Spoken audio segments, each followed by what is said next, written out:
বিসমিল্লাহির রহমানির রহিম। আসসালামু আলাইকুম এভরিওয়ান, চলে আসলাম একটা ভিডিও নিয়ে। তো আজকে আমি পুঁটি মাছ দিয়ে ভাপা করার কচু পাতা মুড়ি রান্না করব। তো এখানে পুঁটি মাছগুলো যে কেটে পরিষ্কার করে ধুয়ে নিয়েছি। এখানে মরিচ, রসুন, পেঁয়াজ বেটে নিব আর জিরা, তো সব কিছু ভালো করে বেটে নিয়ে এই যে পুঁটি মাছগুলো এখন আমি এই বাটা মশলাটা দিয়ে মাখাবো। তো এর মধ্যে বাটা মশলাটা আমি এখন দিয়ে দিচ্ছি। দিয়ে এখন আমি এক একে সব মশলা দিয়ে দেবো। হলুদ, লবণ আর শুকনো মরিচের গুঁড়া। আমি একটু ঝাল ঝাল করে করব রান্নাটা। তো এগুলা দিয়ে একটা অর্ধেক আলু আর একটু ধনে পাতা কুচি দিয়ে এখন সুন্দর করে মাখিয়ে নেব। তো এটা মেখে আমি একটু কিছুক্ষণ রেখে দিব।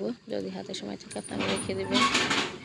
আর দয়া করে সম্পূর্ণ ভিডিওটি দেখবেন। নতুন যারা সাবস্ক্রাইব করছেন দয়া করে কমেন্টে একটা লাইক দিয়ে যাবেন।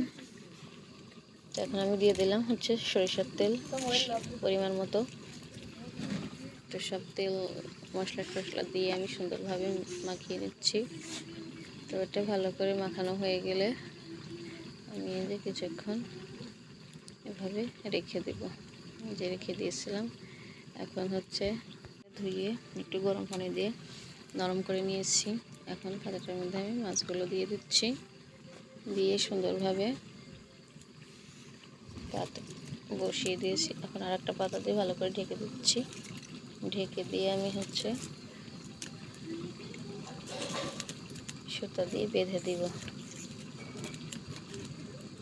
তো আমি ভালো করে মুড়িয়ে সুতা দিয়ে বেঁধে দিব।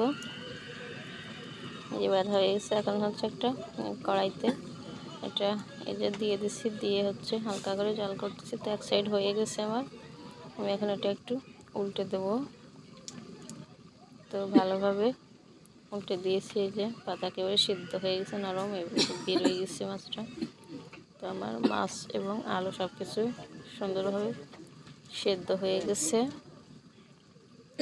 এখন আমি সেটা উঠিয়ে নেব। যে আলুটা একেবারে নরম হয়ে গেছে।